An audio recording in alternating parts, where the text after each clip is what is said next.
హైదరాబాద్ లో కన్సల్టేషన్ మరియు 3,500 రూపాయల colour Doppler test Avis hospitals లో ఉచితంగా పొందండి. నమస్తే రమగారు. నమస్తే జయ. రమగారు, చందమామ కథ చెప్తారా? చిన్నప్పుడు ఎప్పుడో ఒక కథ చదివాను జయ నేను చాలా ఏళ్ల క్రితం. మా ఇంట్లో పుస్తకం కాదు, నేను ఎవరింటికో వెళ్తే వాళ్ళ ఇంట్లో పరమ పాత పురాతన పుస్తకం చందమామోడు దొరికింది. ఏదో పేరెంటాం, నాకు ఒక 9 ఏళ్ళు ఉంటాయి. 5th క్లాస్ ఖచ్చితంగా కాదు, 3rd or 4th అంతే. అయితే ఆ పుస్తకం అక్కడ ఒక చోట కూర్చొని చదివాను. రమగారు, చిన్నప్పటి నుంచి మీకు ఇంట్రెస్ట్ ఏనండి? 5 ఏళ్ల నుంచి పుస్తకం ఎక్కడ కనిపిస్తే అది ఎక్కడైనా సరే ఎవరిదైనా సరే, ప్లీజ్ 5 నిమిషాలు అది ఏ పుస్తకమైనా చదివేసుకుంటారు. చదివేస్తాను. సహజంగా ఆ వయసులో ఆటలు, అల్లరి చేయటం, పాడు చేయటం అవన్నీ ఉన్నాయి. అందులో మాకు ఎక్కడ తగ్గే పని లేదు. అదే పుస్తకం ఒక కథ మీద ఆసక్తి జయ, మా ఇంట్లో అందరికీ ఉంది. అది ఎట్లా వచ్చిందండి మీకు? ఏమో మరి అడగలేదు నేను ఈ ప్రశ్న. 2 ఏళ్ళు 3 ఏళ్ళు అప్పటి నుంచి కథలు చెప్పేవాళ్ళు జయ. అంటే ఇప్పుడు నేను ఒక పిల్లనే అనుకో, ఒక పిల్ల కథ వేరు. ఒక 6-7 వరుసగా పైనుంచి కింద దాకా ఉన్నారనుకో, పెద్ద పిల్లల్ని అనుసరించుకుని చిన్న పిల్లలు ఉంటారు. జనరల్ గా జరుగుతుంది. నువ్వు మీ అక్కయ్యల వెనకాల నీకు తోకపుచ్చుకుని తిరగటం అంతే. ఈ తోకపుచ్చుకు తిరిగేటప్పుడు ఏమవుతుంది, ఈ పై రకాలన్నిటికీ కథలు చెప్పడానికి కూర్చోబెట్టేవాళ్ళు. మధ్యలో మా పాలేళ్ళు కథలు వినడానికి, మా కజిన్స్, మా పెద్దక్కయ్య చెప్పేది, వసంత చెప్పేది, మా నాన్న చెప్పేవారు, ఎవరో ఒకళ్ళు చెప్పేవాళ్ళు. సినిమాకి వెళ్ళొస్తే మా కజిన్ శ్రీకాంత్, వాడిని తలుచుకున్నప్పుడల్లా అదే గుర్తొస్తుంది. లేడు పాపం అప్పుడు మా రంగపిన్ని గారి శ్రీకాంత్. కానీ వాడు ఏదైనా ఈ సినిమా పౌరాణిక సినిమా చూస్తే నర్సక అదేమిటే నాకు అర్థం కాలేదు అని వచ్చేసేవాడు. మా పెద్దక్కయ్య వాడికి భారతం కథ అంతా వివరంగా చెప్పేది. సినిమా అర్థం కావాలి, సినిమా చూసేసేవాళ్ళం. రామారావు, కాంతారావు కనపడతారు, స్టోరీ అర్థం కాదు, వాడికి అర్థమయ్యేది కాదు. మా పెద్దక్కయ్య విని నర్సక్క అనేవాళ్ళు. మాకు పెద్దక్కయ్య కానీ అందరికీ నర్సక్కే. వచ్చి నర్సక్క రావే కథ చెప్పవే నర్సక్క అని కూర్చునేవాడు. వాడితో పాటు విని కొన్ని. ఇప్పుడు ఈ పెద్ద పిల్లలందరినీ కూర్చోబెడతారు అన్నాలు పెట్టేటప్పుడు కథలు. సాయంకాలం పెందరాలే పడుకునేవాళ్ళం. కరెంటు తక్కువ, రాత్రిళ్ళు సినిమాల టీవీలో ఏముండేవి.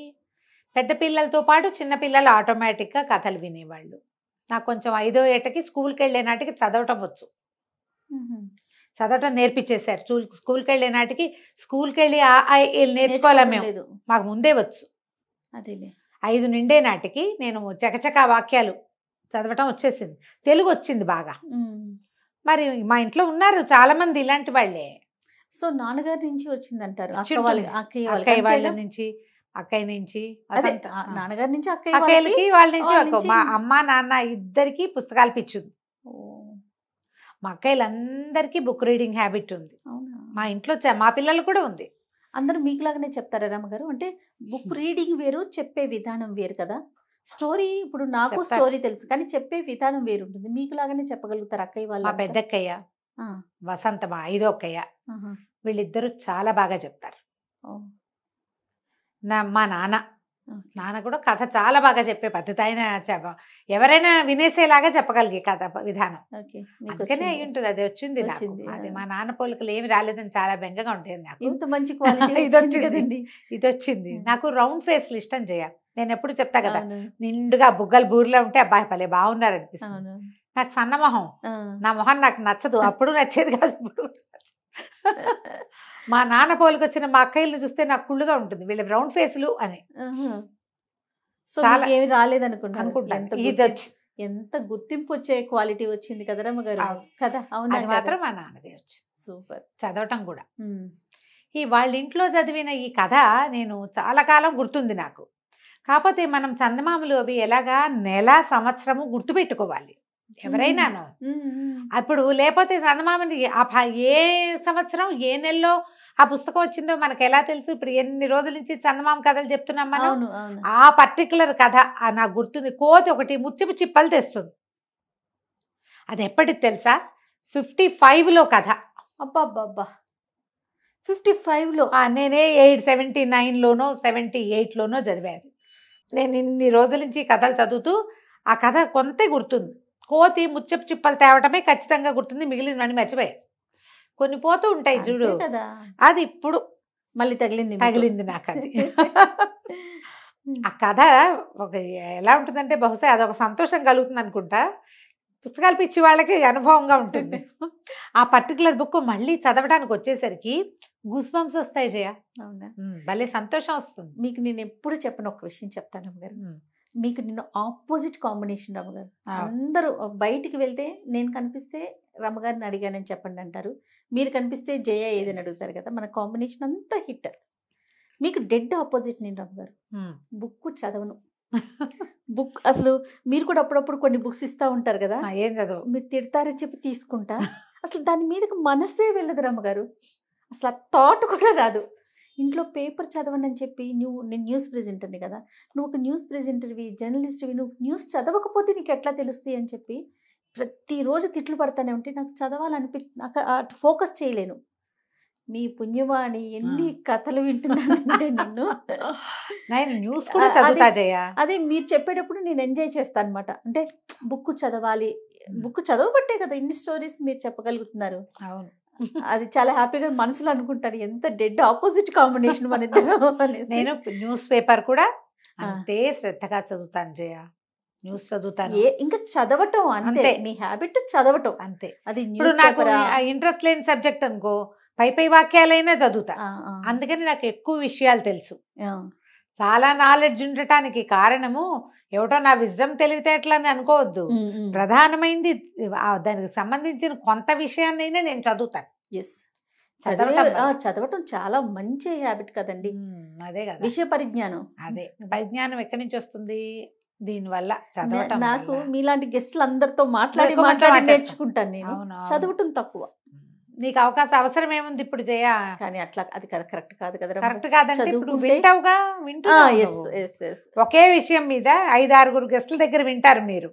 యాంకర్లకు ఉండే బెనిఫిట్ అదే. నీకు ఎక్కువ పరిజ్ఞానం ఉంటుంది. నా రకం ఒకటి నీకు తెలుసు, అనంతలక్ష్మి గారి రకం తెలుసు, కల్పవల్లి గారి రకం తెలుసు, సత్యవాణి గారి రకం తెలుసు, మధ్యలో మవా శ్రీనివాస్ గారు కూడా ఏదో ఒక రకం చెప్తారు. స్పెషల్ ఇంటర్వ్యూస్ చేసేటప్పుడు మాత్రం కొంచెం నేను హోంవర్క్ చేసుకోవాలి, విషయం తెలుసుకోవాలి కదా. మీరంటే మీరు చెప్తారు, నేను వింటాను. కానీ స్పెషల్ ఇంటర్వ్యూస్ చేసేటప్పుడు మాత్రం కాస్త వాళ్ళ పరిజ్ఞానం అదంతా చూసుకుంటాను ముందు. అదేలే. పూర్వం అంటే ఒక పల్లెటూరులో ఓ భార్య భర్త ఉండేవాళ్ళు. ఏదో చిన్న సామాన్యమైన కుటుంబం. వాళ్ళకు ఒక్క కొడుకు ఉండేవాడు. వాడి పేరు రంగడు. వాడిని ఊళ్ళో అందరూ నిద్రమోహన్ రంగడు అంటారు. అయ్యో, ఈ నిద్రమోహన్ రంగడు ఎప్పుడు నిద్రపోతూ ఉంటాడు. భర్తకి ఇష్టం, ఏ పని చేసేవాడు కాదు, మొద్దుగా ఉండేవాడు. వాళ్ళకి లేక లేక కలిగాడు అబ్బాయి. అయితే ఏమైంది, కొన్నాళ్ళు అట్లాగే ఏదో పిల్లాడు కాస్త పెరిగాడు. కానీ వాళ్ళ నాన్న వాడితో ఏం పని చేయించలేక, పోన్లే లేక లేక ఒక పిల్లాడు, మనం సంపాదించకపోతామా వాడు తినకపోతాడా అని చాలామందికి ఉంటాయి అలాంటి భావాలు. వదిలేస్తే వాడు అలాగే హాయిగా పడుకుంటుంటాం. వాళ్ళ అమ్మ లేపి, లేవరా అన్నం దిద్దుగానే అంటే లేచి కాసేపు అటు ఇటు తిరిగి అబ్బా మళ్ళీ బతకంగా ఉందని కాళ్ళు చాపుకు పడుకుని ఇంతే. కొన్నాళ్ళకి తండ్రి గతించాడు. వాళ్ళు చేసుకుంటున్న చిన్న వ్యాపారం కూడా పోయింది. వ్యాపారం చేసేవాళ్ళు లేకపోతే పోకేమవుతుంది, ఏదో కొట్టుండేది, కూర్చునే వాళ్ళు లేకపోయింది. ఆవిడ కూర్చునేది కానీ ఆవిడకి అనుభవం లేదు, మెల్లిగా పోయింది. ఆవిడ ఒకటి ఆ కొట్లో ఉన్నవి, తర్వాత ఇంట్లో ఉన్నవి అమ్మి పిల్లాడికి అన్నం పెట్టి తను తినేది. కొన్నాళ్ళకి అన్నీ అయిపోయినాయి. ఇహో ఇల్లు మిగిలింది. ఏం చేయాలో తెలీదు. సరే ఇవిడ ఏం చేసింది, పాపం బతుకు తెరువు కోసం ఏదో బయట పనికి వెళ్ళేది. వాళ్ళింట్లో వీళ్ళింట్లో ధాన్యం బాగు చేయడానికి, మినువులు విసరటానికి, పై పని సహాయాలకి, విస్తళ్ళు కుట్టేందుకు, భోజనాలప్పుడు సహాయం, వంట సహాయం, ఇన్నిటికీ వెళ్ళి ఏదో తెచ్చేది. వీళ్ళ నిద్రపోతున్న కొడుకుని లేపి అన్నం పెట్టేది. వాడు తిని మళ్ళీ పడుకునేవాడు. వాడు ఏనాడు పని చేద్దామన్న ఊహ కూడా చేయలే. కూర్చుని ఉంటాడు, నిద్రే కాదు, ఖాళీగా ఉంటే కూర్చుని ఉంటాడు రికామిగా. వాడేం పని చేయడు, బద్దకిష్టం అంతే. అయితే ఏమైంది, కొద్ది రోజులు గడిచాక ఆవిడ ఒక శెట్టిగారింటికి పని సాయానికి వెళ్ళేది. శెట్టిగారు చైనా వెళ్తున్నాడు. ఈ చైనా గోల ఏమిటి, వ్యాపారానికి. అప్పట్లో ఏం చేసేవాళ్ళు, నౌకా వ్యాపారాలు చేసి, నౌకాయానం చేసి వ్యాపార సామాన్లు ఇక్కడి నుంచి మోసుకుపోయి అక్కడ అమ్మి, అక్కడి నుంచి మోసుకొచ్చి ఇక్కడ అమ్ముకునేవాళ్ళు. వెళ్తూ ఉంటే ఈవిడ ఏం చేసింది, అప్పుడో పావలా దాచిపెట్టి 5 కాసులు వెండి కాసులు దాచి ఒరే నాయన శెట్టిగారు వ్యాపారానికి చైనా వెళ్తున్నట్ట, ఏదైనా వస్తువు తెచ్చిపెట్టమనరా, అది పెట్టుకుని ఇక్కడ వ్యాపారం చేసుకుందువు, కానీ నువ్వు కూర్చుని చేస్తావు, బయటికి వెళ్ళి తిరిగి పని చేయగలిగేవాడివి కాదు, నువ్వు వెళ్ళరా నాయన శెట్టిగారితో మాట్లాడరారా అని ఏటాగోటా కొడుకుని పంపించింది. వీడు ఆవలించుకుంటూ లేచి ఎటాగొట్టా 2 ముద్దలు నోటో వేసుకుని మెల్లిగా 5 కాసులు పుచ్చుకుని శెట్టిగారిని చూడబోయాడు. వాళ్ళ అమ్మేమో ఇంట్లో పని సాయం వస్తుంది, పూర్వాశ్రమంలో వాళ్ళ నాయన ఉండగా ఆయన ఏదైనా వస్తువు తెస్తే పిల్లాడి తండ్రి రంగడి తండ్రి అమ్మి పెట్టేవాడు. దాంతో శెట్టి గారు ఏమిట్రా రంగా ఇట వచ్చావు రారా అని పిలిచాడు. పిలిస్తే మీరు వ్యాపారానికి చైనా దేశం వెళ్ళిపోతున్నట్టు కదా, ఇగో అండి 5 కాసులు ఉంచండి, నాకు ఏదైనా సరుకు తెచ్చిపెట్టండి అమ్ముకోవటానికి. అప్పటి పద్ధతి ఏంటంటే ఒక వ్యాపారస్తుడు నిజంగా మనుషులు ఎంత సహాయకారులుగా ఉండేవాళ్ళు జయ. మన ముందు తరాల్లో ఇలాంటి వాళ్ళు ఉన్నారని మనం తెలుసుకుని తీరాలి. ఒక పెద్ద వ్యాపారస్తుడు పడవేసుకుని వెళ్తూ ఉంటే అంత ప్రయాణం చేయగలిగే సత్తా లేని చిన్న చిన్న వ్యాపారస్తులంతా డబ్బిచ్చి ఓ 1000 రూపాయలు ఓ 500 ఇచ్చి ఓ 25 ఎక్స్ట్రా ఇచ్చి ఏమిటి ప్లేస్ కొనడానికి, పడవలో ప్లేస్ కోసం, ఎక్కువ కాదు ప్రయాణానికి. మనం ప్రయాణం చేసి వెళ్ళాలంటే చాలా అవుతుంది, మన కోసం ఒక చిన్న కార్నర్ ఖాళీగా ఉంచడం పర్వాలేదు, దానికి రెంట్ ఇచ్చి అయ్యా ఏదైనా మంచి సరుకు తెచ్చిపెట్టండి అంటే ఈ వెళ్ళిన వాళ్ళు తమ సరుకుతో పాటు తమలాంటిదే సరుకు కానీ లేదా వాళ్ళు అడిగింది కానీ లేదా ఇంకేదైనా చిన్న రకంది కానీ నాణ్యం చూసి కొనుక్కొచ్చేవాళ్ళు జయ. వ్యాపారస్తులు ఒకళ్ళకొకళ్ళు సహాయం చేసుకునేవాళ్ళు. ఇట్లా జరిగేది. ఇది ఎప్పుడో చీనా దేశానికి పడవ ప్రయాణపు గాథల్లో ఉందండి, ఇటీవల ఎవరు లేరని ఎవరైనా అంటారేమో, అలా అనడానికి కూడా వీల్లేదు. 50 ఏళ్ల క్రితపు కథల్లో కూడా నేను సంఘటనలు మా ఇంట్లో వాళ్ళు చెప్పినవి కూడా నాకు తెలుసు. అట్లా గూడూరు తాతగారు, మా లచ్చు తాత వీళ్ళందరూ కథలు చెప్పేవాళ్ళు కదా. ఆ దాంట్లో వ్యాపారస్తుల ఇళ్లలో ఒకడు నాశనం అయిపోతే మిగిలిన వాళ్ళంతా తలా ఒక 10 రూపాయలు వేసి మళ్ళీ వాడికి పెట్టుబడిస్తారట. ఆంధ్ర వైశ్యులలో ఇలాంటి పద్ధతి ఉన్నది. 50 years బ్యాక్ ఖచ్చితంగా ఉంది జయ. అద్భుతమైన విషయం కదండి. వాళ్ళు వ్యాపారస్తుల్లో ఎవ్వడు ఒకడు కింద ఉండడు. కింద చిన్న వ్యాపారస్తు చిన్నే ఉంటాడు, కానీ వాడికి పెట్టుబడి లేకుండా వాడు అడుగు తినే పరిస్థితి మాత్రం వాళ్ళు రానివ్వరు. ప్రతి వ్యాపారస్తుడికి ఈ పైనున్న డబ్బులు, అప్పులకి ఇచ్చిన డబ్బులు కాకుండా భూగర్భంలో డబ్బులు ఉంచుకునే విధానం కూడా ఆంధ్ర వైశ్యులలో ఉన్నదని కథలుండేవి. మొత్తం కుదేలైపోయినా, సర్వనాశనం దుంపనాశనం అయిపోయినా వాళ్ళ ఇంటి కింద భూమిలో ఖచ్చితంగా డబ్బులు ఉంటాయి. అట్లా దాచేవాళ్ళు. అందుకని మనం వ్యాపారస్తుల కుటుంబాల్లో చెడిపోయిన వాళ్ళని చూడం మనం. ఆ కాలపు కట్టుబడమ్మా అదంతా. అంతే కదండి. అంతే. ఇప్పుడు మనలో మనం ఒక గుంపు, ఇందులో పెద్దవాడు ఉంటాడు, చిన్నవాడు ఉంటాడు. చిన్నవాడిది చిన్న బతుకు, బతకడానికి ప్రతివాడికి అవకాశం కావాలనే విధానం ఎంత గొప్పది చూడు. మరి అది చాలా అవసరం కదా. మన వాళ్ళలో ఎవడైనా ఒకటి పైకి వస్తే ఏడిచి, ఎవడా పోతే నచ్చడం పెట్టి పీడపోయింది అనుకోని, ఏం విధానం అది? పక్షులు జంతువులు చేయవట్లా, మనుషులు కూడా చేసేవాళ్ళు కాదు. ఇప్పుడు ఎందుకో ఇలాంటి దౌర్భాగ్యపు సమాజం వచ్చింది, దిక్మాల సమాజంలో ఉన్నాం మనం. అవునండి, కలికాలం. కలికాలం అంతే. ఇప్పుడు మనకు ముందు 50 ఏళ్ళు 100 ఏళ్ల క్రితం కలికాలం లేదు, అప్పటికి ఉన్నాం, కానీ దగ్గరికి మరీ దగ్గరికి వెళ్ళిపోయింది. అయితే ఏమైంది, 5 కాసులు 5 కాసులతోటి ఏమొస్తుంది? సరే పాపం వాడిని కాదంటే ఎందుకు, ఏదో వ్యాపారం చేసుకుంటాడని ఆ 5 కాసులు ఆయన జేబులో వేసుకున్నాడు. సరే లేరా నాయన. చైనా ప్రయాణం అయింది. 3 నెలలు గడిచాయి. చైనా ప్రయాణం అంతా అయిపోయి ఆయన బోళ్ళంతా సరుకు కొనుక్కున్నాడు. అన్నీ కొనుక్కున్నాక తిరిగి బయలుదేరారు.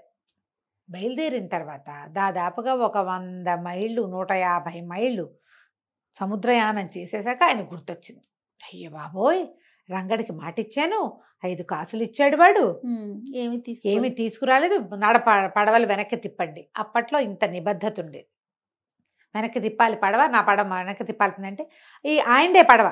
మిగిలిన వాళ్ళంతా గోలు పెట్టారు, అయ్యా ఇంత దూరం ప్రయాణం చేసి వచ్చాం చచ్చి చెడి, మళ్ళీ ఇంత దూరము వెళ్ళాలా, మళ్ళీ రావాలి వెళ్ళాలి రావాలి, ఒక 150 తోటి పోదు, వచ్చిన 150 వృధా, వెనక్కి 150 వృధా, మళ్ళీ 150 వృధా, అంతే. ఎంత ప్రయాణం అయిపోయింది. అంటే ఈయన ఏమన్నాడు, అది కాదు వాడు పాపం పేదవాడు, 5 కాసులు ఇచ్చాడు, ఏదైనా తెచ్చిపెట్టమని. వాడి పేరుతో ఒక్క సంచి లేదే ఈ పడవలో, వాడిచ్చిన 5 కాసులు మాత్రం చిల్లరగా నాకు ఉపయోగపడ్డాయి కదా. ఆయన కాదన్నాడు. మిగిలిన వ్యాపారస్తుల్లో తలా ఒక మాట అన్నారు. వాళ్ళంతా ఏమన్నారు, వద్దండి 5 కాసులతో ఏమొచ్చాయని చెప్పండి వస్తువు, ఓ పని చేద్దాం, మేము ఉన్నాం కదా 15 మంది ఉన్నాం, తలా ఒక 5 బంగారు కాసులు ఇస్తాం పిల్లాడికి, వాడేదో బతుకుతాడు అక్కడే. 15 మంది 15 5 అంటే ఎన్నైనాయి, బోల్డ్ అయిపోయింది కదా. సరే ఈ కాసులు మేము ఇస్తాము, మీరేం ఆలోచించబాకండి, పదండి అంటే ఇక ఆయన అన్యమనస్కంగానే, ఆయనకి ఇష్టం లేదు అట్లా చేయటం, కానీ ఇంకో దారి లేక సరే ప్రయాణాన్ని నడిపించారు. నడిపిస్తే ఏమైంది, కొంచెం ముందుకెళ్ళి ఎక్కడో ఒక చోట లంగరేశారు. లంగరేస్తే వీళ్ళు లంగరేసిన చోటకి వీళ్ళు అమ్మకాల వాళ్ళు తీళ్ళ వాళ్ళు చాలామంది వస్తారు. వీళ్ళు అక్కడి నుంచి తెచ్చుకున్న సరుకు అంతా తినడానికి కాదు, అవన్నీ బేళ్ళు కట్టి పక్కన పెడతారు. ఎక్కడ లంగరేశారో అక్కడే ఆహారాన్ని వస్తువుల్ని కొనుక్కుంటారు, అవసరమైన వాటిని. ఒక కోతుల వాడు 3 కోతులను తీసుకొచ్చారు. కోతులు అడిచి ఏదో సంపాదించుకుంటారు పావలా పరక. ఆ డెక్క మీద కూర్చుని వీళ్ళంతా చూస్తుంటే 3 కోతుల్లో ఒకటి ముసీలి కోతి, అది ఇలా కూర్చున్నట్టే ఉంది, అసలు కదలిక లేదు, నిద్రగా మాగన్నుగా ఉంది. మిగిలిన 2 కోతులు ఎగిరినాయి, దూకినాయి, గెంతినాయి, ఎంత అల్లరి చేసినాయో, ఎంత ఆడినాయో. అందరూ నవ్వుతున్నారు, సరదాగా వాడికి పావలా బేడ ఇస్తున్నారు. ఇస్తుంటే ఈయనకి ఏమనిపించింది, పాపం రంగడికి వీళ్ళంతా తల ఒక 5 కాసులు ఇలాగే ఇస్తారు, నీకోసం కొనుక్కొచ్చాను రాని, వీటిలో ఒక కోతిని ఇస్తే సరిపోదు వాడికి అని అనుకుని, ఎరా అబ్బి ఓ కోతిని అమ్ముతావా అంటే అమ్ముతానన్నాడు. ఎంతకు అమ్ముతావు? 5 కాసులు, 5 కాసులకు అమ్ముతానన్నాడు. సరే, ఆ యంగ్గా ఎగురుతున్న కోతుల్లో ఒకదాన్ని ఇవ్వమంటే వాడు నేను సుతరాము ఇవ్వనన్నాడు.